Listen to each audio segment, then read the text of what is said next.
Imagine waking up one morning, your hands shaking, heart pounding, not from excitement, but from the fear of facing another day trapped in addiction. This was me, lost in a whirlwind of chaos, where every mirror reflected a stranger I didn't recognize. The walls around me were closing in, built by years of bad choices and broken trust. But what if I told you that the key to unlocking that prison was hidden in plain sight, not in a magic pill or a sudden miracle, but in the small intentional moments I once overlooked?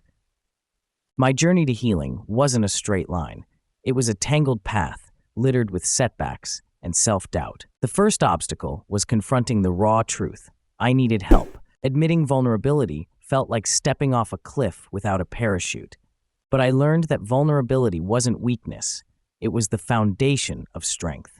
I reached out to a support group, a circle of imperfect people who shared my pain and hopes. There, I found a mirror of my struggles and a light that guided me through the darkest nights. One unique strategy I embraced was the power of storytelling.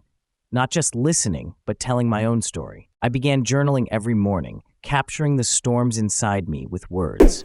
Each sentence was a step toward reclaiming my identity. This daily ritual transformed invisible battles into visible victories. I painted my fears and dreams on paper until they lost their hold over me. Another breakthrough came from redefining my environment. I swapped toxic spaces for places that nurtured growth, a park bench instead of a bar stool, a library instead of a corner store. Nature became my therapist. Watching leaves dance in the wind reminded me that change is natural and inevitable. This shift wasn't about escaping reality. It was about choosing to stand in a space that fostered healing. The hardest challenge was rebuilding relationships shattered by addiction. Trust had to be earned, not demanded. I started small, showing up consistently, keeping promises, and listening without judgment. These actions were bricks in a new foundation of connection. Slowly, smiles replaced suspicion and hugs mended wounds words couldn't reach.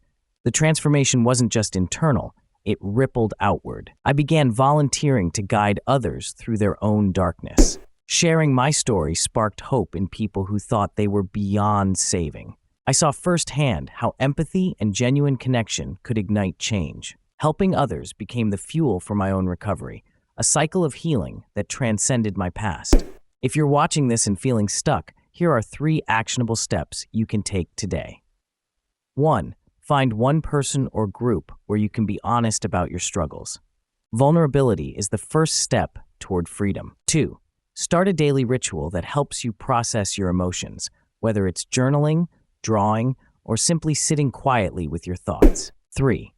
Change one element of your environment that pulls you toward healing, no matter how small. It could be as simple as opening a window for fresh air or taking a short walk in nature. Remember, healing isn't about perfection or speed. It's about the courage to face yourself and the commitment to take one small step forward every day. Your story matters, and your path to healing begins the moment you decide to walk it. Let my journey remind you that no matter how deep the darkness, there is a way back to the light, and sometimes that way is found by helping others find theirs. But let me take you deeper into what this journey actually looked like for me, because the surface only tells part of the story. In the darkest moments, when the cravings clawed at my mind and every instinct screamed to give in, I learned to pause. Not to run, not to fight, but to simply breathe and observe. Meditation became another tool in my arsenal, not a cure-all, but a moment of calm in the storm. Sitting quietly, I learned to witness my thoughts without judgment, recognizing cravings as just passing waves rather than commands I had to obey. I also discovered the power of small celebrations. Each day I stayed clean was a victory. Each honest conversation was progress. I started to mark these moments, not with grand gestures, but with simple acknowledgments like a deep breath, a moment of gratitude, or sharing my success with someone I trusted. These tiny victories stitched together a tapestry of hope that kept me moving forward. Another crucial element was learning to forgive myself. Addiction had left me with a mountain of guilt and shame. I carried those weights like chains, dragging them through every step of my recovery. But I realized that forgiveness was not about excusing past mistakes. It was about freeing myself to grow. I wrote letters to myself, not to be sent, but to release the anger and disappointment I harbored. This act of self-compassion was like watering a seedling that had been starved for kindness. Community played an even bigger role than I initially imagined. Beyond the support group meetings, I sought out mentorship and offered my own support in return. This reciprocal relationship created a sense of belonging I had not felt in years. We shared stories, struggles, and strategies, forming a network of resilience. When I faltered, they caught me. When they struggled, I was there. This mutual care was a lifeline. I also embraced creativity as a form of healing. Beyond journaling, I experimented with painting, music, and even simple crafts. These outlets gave voice to emotions that words sometimes failed to express. Creativity became a language of healing, a way to process pain and manifest hope. Nutrition and physical movement were subtler, yet vital aspects of my recovery. I began to pay attention to how food and exercise affected my mood and energy. Small changes, like drinking more water, eating balanced meals, and taking daily walks, contributed to a stronger body and clearer mind. This holistic approach helped me reconnect with my physical self, which had often been neglected.